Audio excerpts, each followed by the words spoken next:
আসসালামু আলাইকুম। আশা করি সবাই আপনারা ভালো আছেন। আলহামদুলিল্লাহ আমি অনেক ভালো আছি।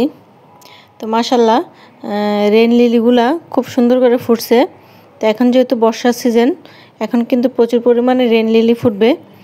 আর এই রেইন লিলির বিচিগুলো এত সুন্দর হয়, তো দেখা যায় যে আপনার বড় কোনো ফুলের টব থাকলে বা বড় কোনো গাছ থাকলে তার গোড়া যদি এরকম করে যদি রেইন লিলি বিচিগুলি ফেলে রাখেন, তাহলে কিন্তু দেখা যাবে যে খুব সুন্দর করে কিন্তু ফুলগুলো হয়ে যায়। আর এই ফুলগুলি নিচের মূলটা থাকে পেঁয়াজের মতো।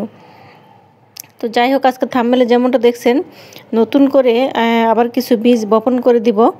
আর সাথে একটা সুন্দর হারভেস্টিংও আছে, কিছু ডাটাও আজকে হারভেস্ট করব। তো কারণ যে ডাটাগুলি খাওয়ার মতো হয়ে গেছে, তো যেহেতু সামনে ঈদ আছে, কিছুদিন একটু বাইরে থাকবো, তো সেই কারণে দেখা যায় যে ডাটাগুলো যদি এখন যদি হারভেস্ট করে না ফেলি, তাহলে এদের পরপর আসতে গেলে তখন দেখা যায় যে খেতে গেলে তখন ডাটাগুলো বেশি শক্ত হয়ে যাবে, তখন আর ডাটাগুলো খেতে তেমন একটা ভালো লাগবে না। তো যার কারণে একটু চিকুন আছে, তারপরে সমস্যা নেই, যেহেতু কচি আছে, তো সেই ফাঁকে ডাটাগুলি এখনই তুলে নেব আর কি।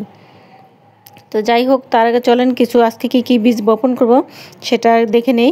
কারণ আমাদের কিন্তু সবগুলি গাছই কিন্তু এখন আছে মোটামুটি যে বীজগুলি বপন করব। তো তারপরেও যেহেতু গাছগুলি প্রায় 2 মাসের মতো বয়স হয়ে গেছে, তো এগুলি আর বেশি দিন হয়তো বা ফল দিবে না।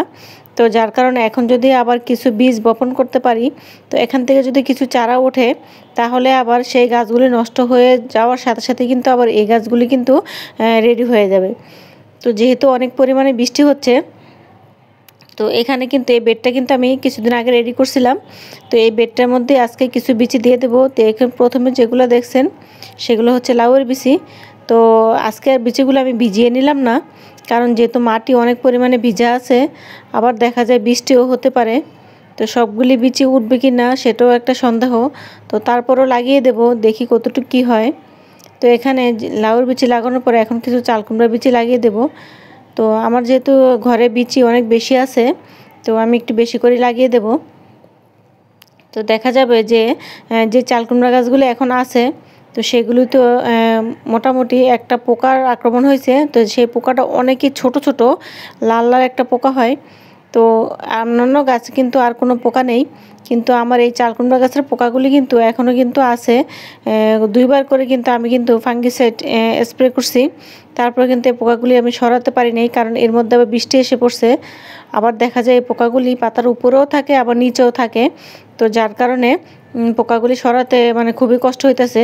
তো আলহামদুলিল্লাহ অন্যান্য গাছে নাই, শুধু এই আমার চাল কুমড়া গাছগুলি নষ্ট করে ফেলছে। তো তার মধ্যে মাশাআল্লাহ মোটামুটি 3-4টা চাল কুমড়া আমি 3টা অলরেডি হারভেস্ট করছি, আরও একটা গাছে এখনও আছে। তো সেটা দেখা যাবে যে ঈদের পরে ইনশাল্লাহ হারভেস্ট করতে পারবো। তো আরও কিছু আসতেছে।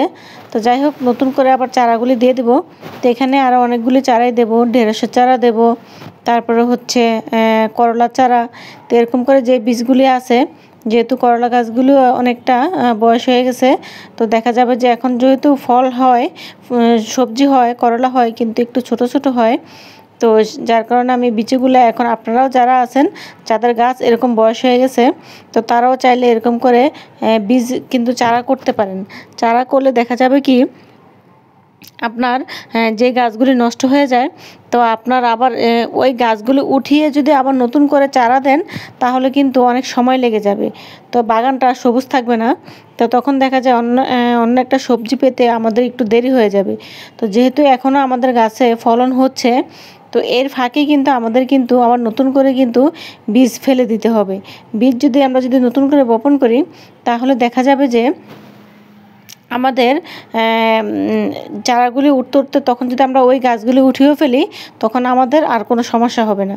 তো এখন যেহেতু বৃষ্টি, তো আশা করি ইনশাল্লাহ এখান থেকে কিছু না কিছু চারা উঠবে, যদি অতিরিক্ত বৃষ্টি না হয়। আর অতিরিক্ত বৃষ্টি হলে তো দেখা যাবে যে বীজগুলো হয়তো বা নষ্ট হয়ে যাবে। তো আল্লাহর উপরে ভরসা করে বীজগুলো লাগিয়ে দিলাম, দেখা যাক কতটুকু কী হয়। তো এই তো এখানে যে ডাটাগুলি আছে, এখান থেকে সবগুলো ডাটাই কেটে নেব, কারণ এখান থেকে ডাটা উঠিয়ে এখানে আমি অন্য একটা কিছু লাগিয়ে দেব। আর এই ডাটাগুলি ছোট হলেও কিন্তু অনেক সুন্দর নরম আছে। তো ডাটাগুলি এখানে বেশি দিন রাখবো না, কারণ এখন যদি আমি ডাটাগুলি উঠিয়ে ফেলি, তাহলে আমি কিন্তু অন্য জায়গায় কিন্তু আবার কিন্তু ডাটার এরকম বীজ কিন্তু ফেলে দিছি। তো ওখানে ডাটাগুলো আলহামদুলিল্লাহ মোটামুটি বড় হয়ে গেছে। তো ইনশাল্লাহ আশা করি ঈদের পরে সেখান থেকে ডাটা কিন্তু আমি আবার এই টবের মধ্যে কিন্তু আবার লাগিয়ে দিতে পারবো। তো যার কারণে এখন এই ডাটাগুলি খেয়ে ফেলবো। এই ডাটাগুলি খেয়ে ফেললে আমার এখানে অনেকটা জায়গায় খালি হয়ে যাবে। তো যেগুলো মোটা মোটা আছে সেগুলো কিন্তু আমি কিন্তু উঠিয়ে ফেলবো। তো আপনারাও এরকম করবেন। আর ডাটা বড় হতে কিন্তু খুব বেশি দিন সময় লাগে না। তো আপনারাও চাইলে এরকম করে ডাটা কিন্তু খুব এক জায়গায় বীজতলা ফেলে সেখান থেকে উঠিয়ে যদি অন্যান্য জায়গায় যদি এরকম করে লাগিয়ে দেন, বা প্রতিটা টবের গোড়ায় 1টা 2টা 3টা করে লাগিয়ে দেন, তাহলে কিন্তু খুব দ্রুত কিন্তু আপনারা কিন্তু ডাটা এখান থেকে হারভেস্ট করতে পারবেন। খুব বেশি হলে 10 থেকে 15 দিন এর মধ্যে কিন্তু ডাটা কিন্তু খাওয়ার জন্য কিন্তু রেডি হয়ে যাবে। তো এটা কিন্তু খুব সহজ একটা উপায় ডাটা আপনার হারভেস্ট করার জন্য। আর এই ডাটাগুলি যদি এই অবস্থায় আপনি হারভেস্ট করে নেই, তাহলে কিন্তু খেতেও কিন্তু খুব ভালো, কারণ ভিতরে কোনো আঁশ হয় না, নরম থাকে। আর শাকগুলি তো দেখতেই পারতেছেন মাশাআল্লাহ খুব সুন্দর। তো আজকে এই ডাটাগুলি হারভেস্ট করে ফেললাম। তো আপনাদেরও যাদের এরকম সুযোগ আছে বা এরকম জায়গা আছে, তো এরকম করে ডাটাগুলি চাষ করবেন, দেখবেন খুব সহজে কিন্তু ডাটা হারভেস্ট করতে পারবেন। আর বীজতলা এখনই রেডি করে ফেলেন। চালকুমড়া হোক, বরবটি হোক, করলা হোক, যেই গাছগুলি আপনাদের বাগানে এখনও আছে সেই বীজগুলি আবার ফেলে দেন, কারণ গরম কিন্তু এখনও কিন্তু আরও অনেক সময় আছে। তো যার কারণে আমরা কিন্তু এখনও চাইলে গরমের সবজিগুলি কিন্তু আরও 2-3 মাস আমাদের কিন্তু হারভেস্ট করতে পারবো। তো এই তো আজকের ভিডিও। তো যাই হোক, আপনার ভিডিওটা যদি ভালো লাগে, আপনাদের কারো উপকারে আসে, তাহলে সবাই লাইক করবেন, শেয়ার করবেন। আর আমার নতুন বন্ধু যারা আছেন তারা চ্যানেলটা সাবস্ক্রাইব করে পাশে থাকবেন। আর যারা আছেন পাশে তাদের তো অসংখ্য অসংখ্য ধন্যবাদ। আর কে কোথা থেকে দেখছেন কমেন্টসে জানাবেন। যদি কারো কিছু জানার থাকে কমেন্টস করবেন। আর আমাকেও যদি কোনো কিছু আপনাদের উপদেশ দেওয়ার থাকে বা কোনো এরকম কিছু, তাহলে আমাকেও জানাবেন। কারণ সব কিছু তো আর আমরা জানি না, কিছু কিছু কারো কাছ থেকেও কিন্তু সাহায্য নিতে হয়। তো সেই ক্ষেত্রে কিন্তু দেখা যাবে যদি আপনারাও আমাকে কিছু বলেন, আমি উপকৃত হব। তো সবাই আপনারা ভালো থাকবেন। আল্লাহ হাফিজ।